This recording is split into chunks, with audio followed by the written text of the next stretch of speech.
आखिर ऐसी कौन सी सस्पेंस फिल्म है जिसे 11 लाख दर्शकों ने 8.9 की हैरान कर देने वाली रेटिंग दी?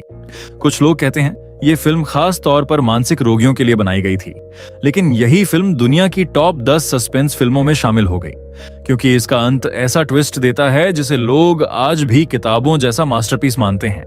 कहते हैं सिर्फ हाई आईक्यू वाले लोग ही इसे पूरी तरह समझ पाते हैं। और आज हम बात करेंगे मार्टिन स्कॉर्सेसी की शानदार फिल्म शटर आइलैंड की। तो बिना समय गंवाए शुरू करते हैं कहानी। एक मानसिक अस्पताल में जहां 66 खतरनाक मरीजों को रखा गया है, वहां एक बेहद अजीब घटना घट जाती है। रेचल नाम की एक महिला मरीज अचानक गायब हो जाती है। सबसे हैरानी की बात यह थी कि उसके कमरे का दरवाजा बाहर से बंद था। कमरे की एकमात्र खिड़की भी लोहे से जड़ी हुई थी और बाहर 24 घंटे पहरा दिया जाता था। फिर भी वो ऐसे गायब हुई जैसे हवा में मिल गई हो। गार्ड्स ने पूरे टापू की तलाशी ले डाली, लेकिन उसका कोई निशान नहीं मिला। रेचल को यहाँ इसलिए रखा गया था क्योंकि उसने अपने 3 बच्चों की हत्या कर दी थी, लेकिन उसने कभी अपना अपराध स्वीकार नहीं किया। इसी वजह से उसे अस्पताल की सबसे खतरनाक मरीज माना जाता था। अस्पताल वालों को डर था कि अगर वो भाग गई तो फिर से किसी की जान ले सकती है। इसीलिए बुलाया गया फेडरल मार्शल टेडी को। टेडी अपने नए साथी चक के साथ इस केस की जांच करने आता है। टेडी को हमेशा मुश्किल केस पसंद आते थे, लेकिन उसे जरा भी अंदाजा नहीं था कि जिस पल उसने इस टापू पर कदम रखा उसी पल वो एक सोची समझी साजिश में फंस चुका था। टेडी जैसे ही द्वीप पर पहुंचता है, उसे एहसास होता है कि यह सिर्फ अस्पताल नहीं है। यहाँ सैकड़ों हथियारबंद गार्ड तैनात हैं। चारों तरफ ऊंची दीवारें हैं और बिजली वाले तार लगे हैं। अंदर बाहर जाने के लिए 2 लोहे के बड़े गेट हैं। पूरा इलाका किसी जेल से कम नहीं लगता। मुख्य दरवाजे पर पहुंचते ही वार्डन उनसे अपनी बंदूकें जमा करवाने को कहता है। टेडी तुरंत अपनी पिस्तौल उतार देता है, लेकिन चक अपने होल्स्टर का बटन खोलने में भी परेशान होने लगता है। ये देखकर टेडी अपने सामने खड़े इस नए साथी पर शक करने लगता है। तभी वार्डन उन्हें बताता है कि दाईं तरफ ए वार्ड है जहां पुरुष मरीज रखे जाते हैं, बाईं तरफ बी वार्ड है जहां महिला मरीजों को रखा जाता है, और सामने ऊंची चट्टान पर बना है सी वार्ड। सी वार्ड में अस्पताल के सबसे खतरनाक मरीज बंद हैं। वार्डन और डॉक्टर कॉली की अनुमति के बिना कोई भी इंसान सी वार्ड में प्रवेश नहीं कर सकता। लेकिन डॉक्टर कॉली से मिलने जाते समय टेडी एक अजीब बात नोटिस करता है। यहाँ के सभी मरीज एक साथ उसकी तरफ देख रहे थे। कुछ लोग मुस्कुराकर उसे हाथ हिला रहे थे, कुछ उसे देखकर नजरें चुरा रहे थे। यहाँ तक कि एक अजीब सी औरत ने उसे चुप रहने का इशारा किया। उस औरत के हाथों में हथकड़ी थी, पैरों में बेड़ियां थीं और उसकी गर्दन पर कसाव के गहरे लाल निशान बने हुए थे। इन छोटी छोटी हरकतों से ऐसा लग रहा था जैसे इस टापू पर कोई खौफनाक राज छिपा हो। कुछ ही देर में वार्डन टेडी और चक को डॉक्टर कॉली के ऑफिस में ले जाता है, लेकिन ऑफिस में घुसते ही टेडी की नजर दीवार पर लगी कुछ अजीब तस्वीरों पर पड़ती है। टेडी कुछ पूछ पाता उससे पहले ही डॉक्टर कॉली खुद सफाई देने लगता है। वो कहता है कि ये पुराने इलाज के असली दृश्य हैं। हालांकि डॉक्टर कॉली बार बार कहता है कि वह हर मरीज को बचाने की पूरी कोशिश करता है, लेकिन टेडी को उसकी बातों पर यकीन नहीं होता क्योंकि उसे यहाँ सब कुछ असामान्य लग रहा था, ठीक वैसे ही जैसे वह गायब हुई महिला मरीज। वो भागते समय अपने जूते तक नहीं पहन पाई थी और इस पत्थरों भरे टापू पर नंगे पैर भागना तो दूर, चलना भी मुश्किल था। तभी टेडी की नजर दीवार के पास फर्श की दरार पर पड़ती है। वह जोर लगाकर लकड़ी हटाता है और अंदर से एक कागज निकाल लेता है। उस कागज पर लिखा था 4 का नियम। कौन है नंबर 67? आखिर इस पहेली का मतलब क्या था और ये 67 किसकी तरफ इशारा कर रहा था? उस पर्ची को देखकर डॉक्टर कॉली घबरा जाता है। वह उसे छिपाने की कोशिश करता है, लेकिन टेडी फुर्ती से पीछे हट जाता है। टेडी को यकीन हो जाता है कि इस कागज में कोई बड़ा राज छिपा है, लेकिन उसे नहीं पता था कि यही पर्ची शटर आइलैंड के सच तक पहुंचने की चाबी बनेगी। टेडी समझ जाता है कि डॉक्टर कॉली से अब कोई काम की बात निकलने वाली नहीं है, इसलिए वह वार्डन से दोबारा पूरे टापू की तलाशी लेने को कहता है। लेकिन तलाशी के दौरान गार्ड्स का रवैया अजीब था। कोई अपनी जगह खड़ा सुस्ता रहा था, कोई चट्टानों पर बैठा समय काट रहा था। सिर्फ वार्डन ने एक समझदार बात कही।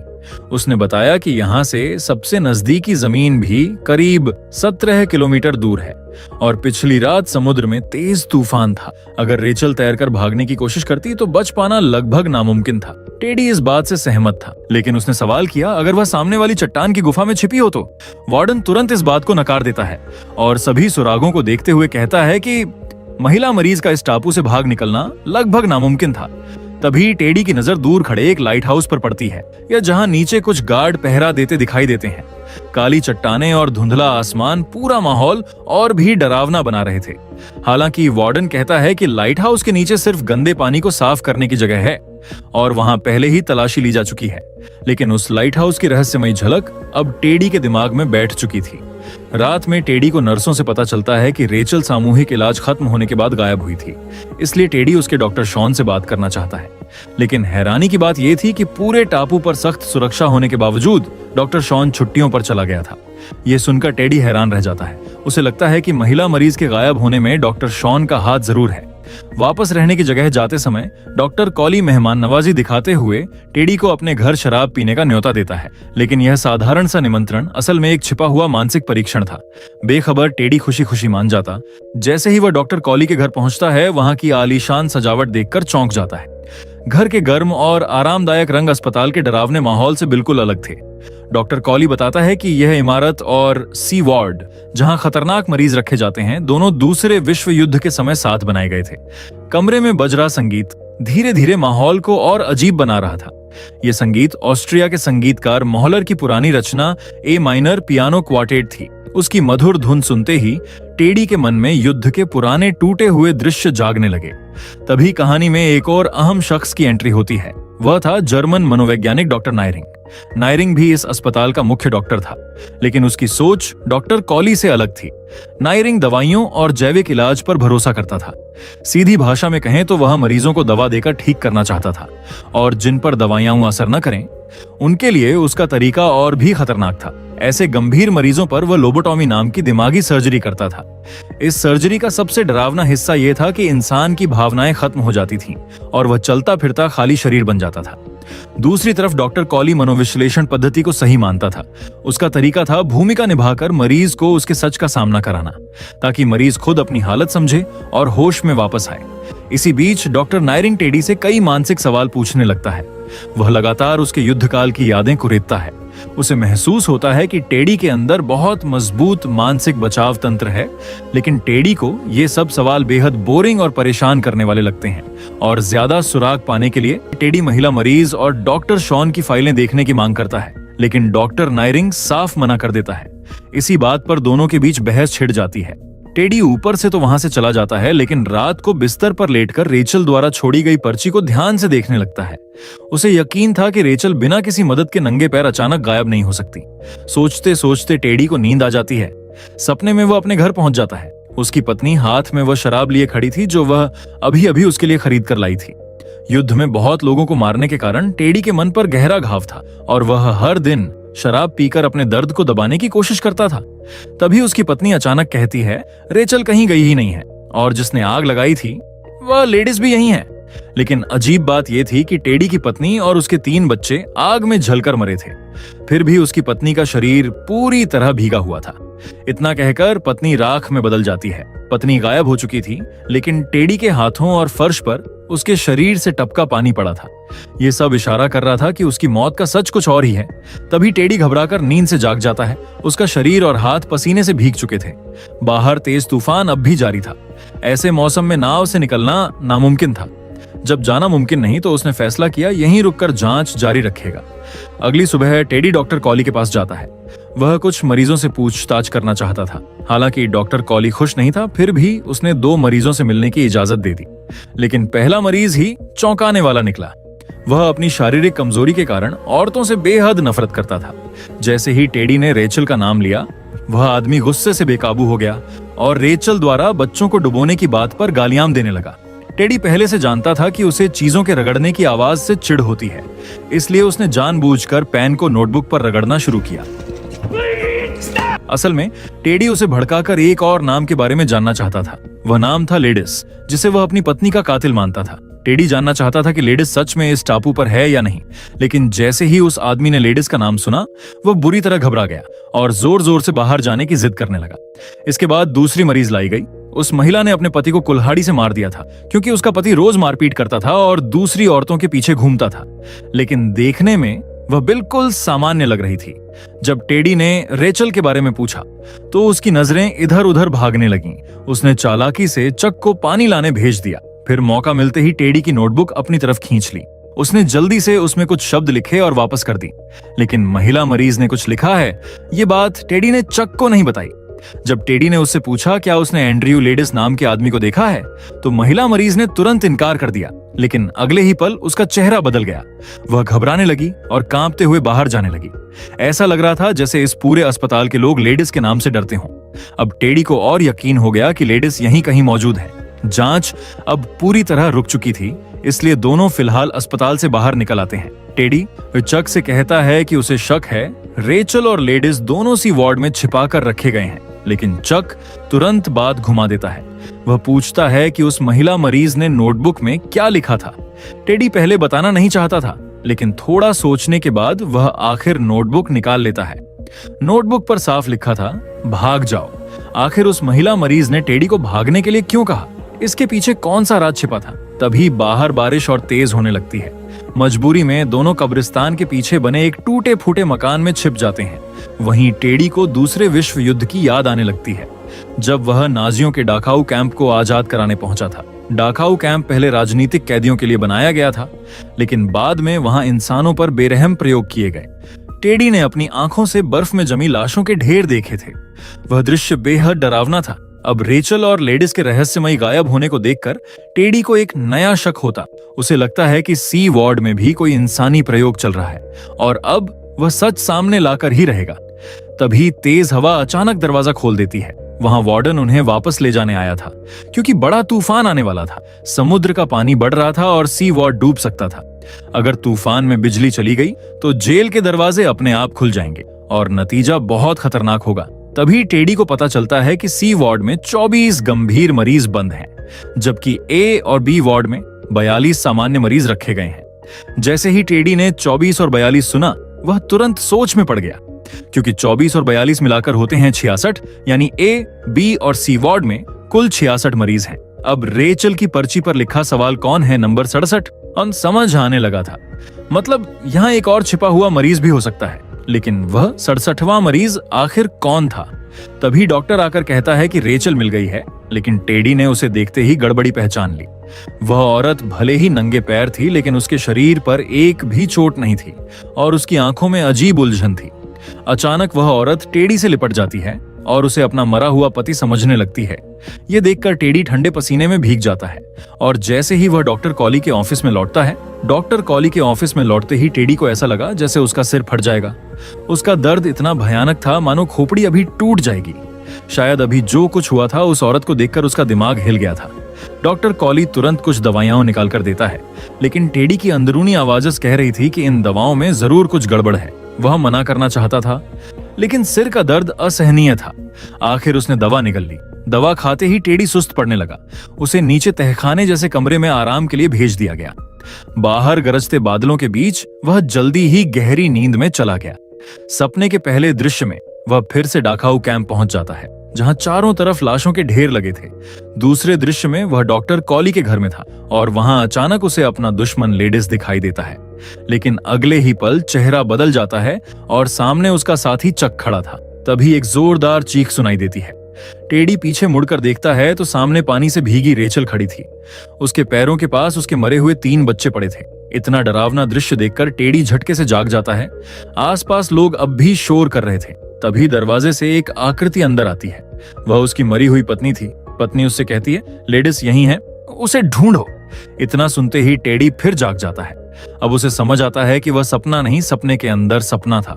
बाहर लगातार सायरन बज रहा था। तूफान अब गुजर चुका था, लेकिन पूरा अस्पताल अस्त व्यस्त पड़ा था। हर तरफ टूटी शाखाएं बिखरी थीं। मरीज इधर उधर भाग रहे थे। बिजली की तारें भी पेड़ों से टूट चुकी थीं। टेडी तुरंत समझ गया कि अब इलेक्ट्रिक बार्ड और गेट दोनों बंद पड़े हैं। यही सही मौका था सी वार्ड में घुसने का। सफेद गार्ड ड्रेस की आड़ में दोनों आसानी से सी वार्ड में पहुंच जाते हैं। सी वार्ड का गलियारा बेहद डरावना था। चारों तरफ पानी टपक रहा था। मरीजों की दर्दनाक चीखें जैसे नरक का माहौल बना रही थीं। मंद रोशनी में टेडी को एक कैदी दिखाई देता है, जो बिल्कुल लेडिस जैसा लगता था। लेकिन जैसे ही वह खड़ा हुआ, टेडी हैरान रह गया। वह उसका पुराना दोस्त नॉयस था। नॉयस को तो डेढ़म जेल में होना चाहिए था, लेकिन उसने शटर आइलैंड का सच उजागर करने की कोशिश की थी। इसी वजह से उसे भी यहाँ कैद कर दिया गया था। नॉयस बुरी तरह पीटा गया था। उसका पूरा शरीर चोटों से भरा हुआ था, लेकिन जो बातें वह बता रहा था टेडी उन पर भरोसा नहीं करता। तभी टेडी दोबारा एक माचिस जलाता है और अचानक नॉयस का व्यवहार बदल जाता है। उसकी बातें सुनकर टेडी को यकीन हो जाता है कि लाइट हाउस ही वह जगह है जहां इंसानों पर गुप्त प्रयोग किए जा रहे हैं। सी वार्ड से निकलते ही टेडी और चक सीधे लाइट हाउस की तरफ बढ़ते हैं। जब टेडी चट्टान पकड़कर नीचे उतर रहा था तभी उसे एक गुफा दिखाई देती है और वहां उसे गायब हुई रेचल मिल जाती है। असल रेचल वैसी नहीं थी जैसा अस्पताल के रिकॉर्ड में लिखा गया था। वह अपने बच्चों को मारने वाली पागल औरत नहीं थी। सच तो यह था कि रेचल यहीं की एक डॉक्टर थी। रेचल ने भागने की कोशिश इसलिए की थी क्योंकि उसने शटर आइलैंड का असली राज जान लिया था। यहाँ भयानक इंसानी प्रयोग किए जा रहे थे और डॉक्टर कॉली ने उसे फंसा दिया। फिर रेचल टेडी से पूछती है, क्या तुमने ध्यान दिया कि तुम्हें जो दवाइयां दी गईं वे सब मानसिक असर करने वाली थीं। उनका मकसद था तुम्हें भ्रम में डालना ताकि तुम धीरे धीरे पागल हो जाओ और फिर तुम्हें लाइट हाउस भेज दिया जाए। ये सुनकर टेडी सिहर उठता है, उसके हाथ कांपने लगते हैं।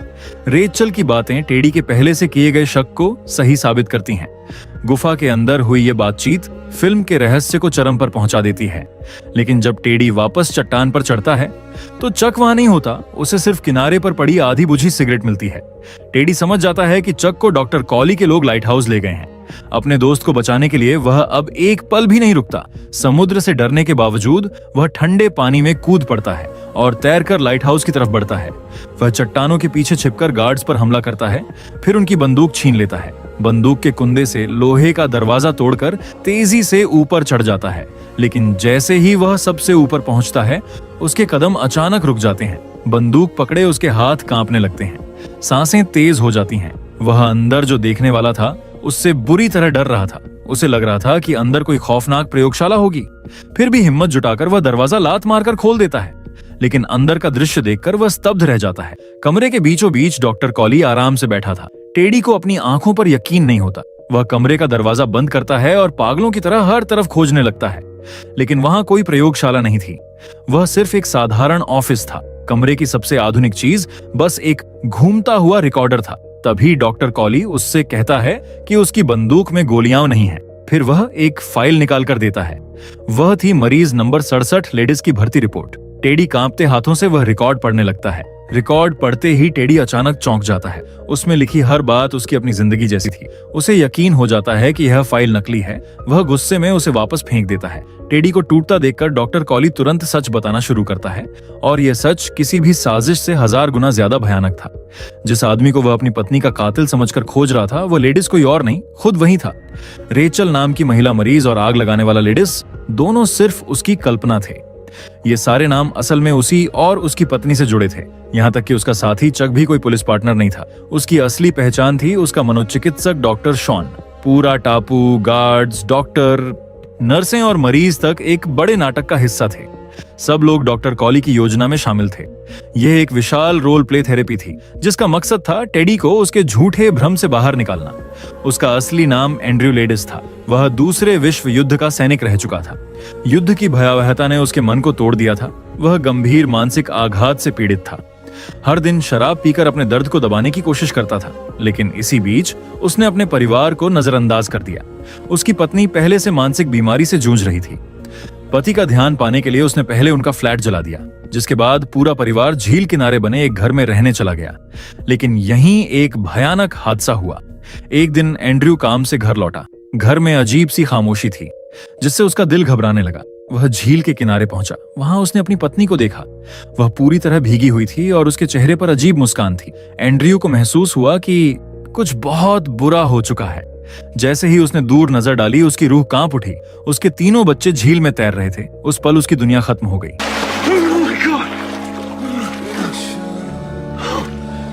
वह बच्चों के शव उठाकर किनारे लाया।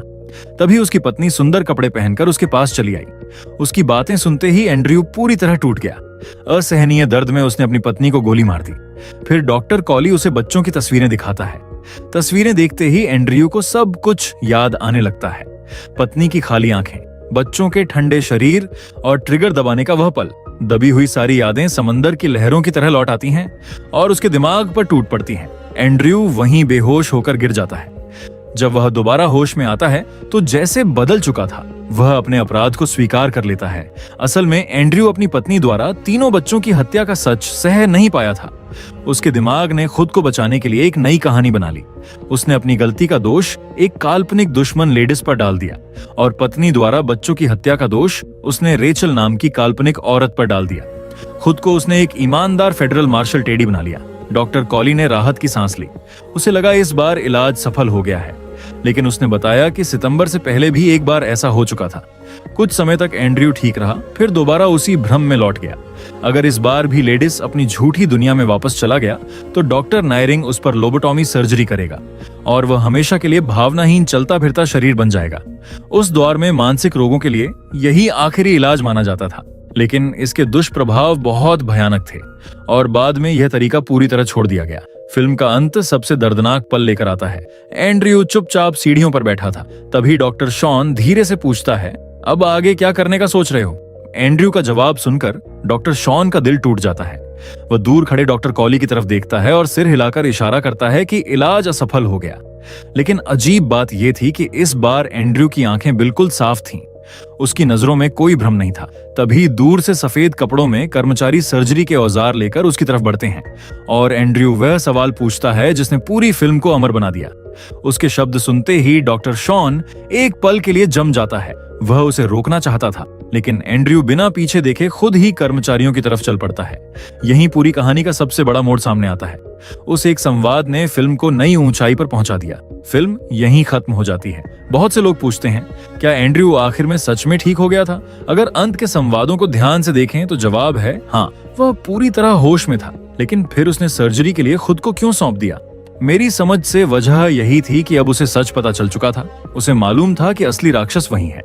उसकी बाकी जिंदगी पत्नी की हत्या, बच्चों की मौत और अपने अपराध बोध में गुजरती। डॉक्टर कॉली की रोल प्ले थेरेपी ऊपर से इलाज लगती थी, लेकिन असल में वह उसे अपने पापों से सामना करा रही थी। होश में रहना मतलब था हर दिन दर्द और पछतावे में जीना, और सब भूल जाना मतलब था अपनी पहचान खो देना, एक भावनाहीन शरीर बन जाना।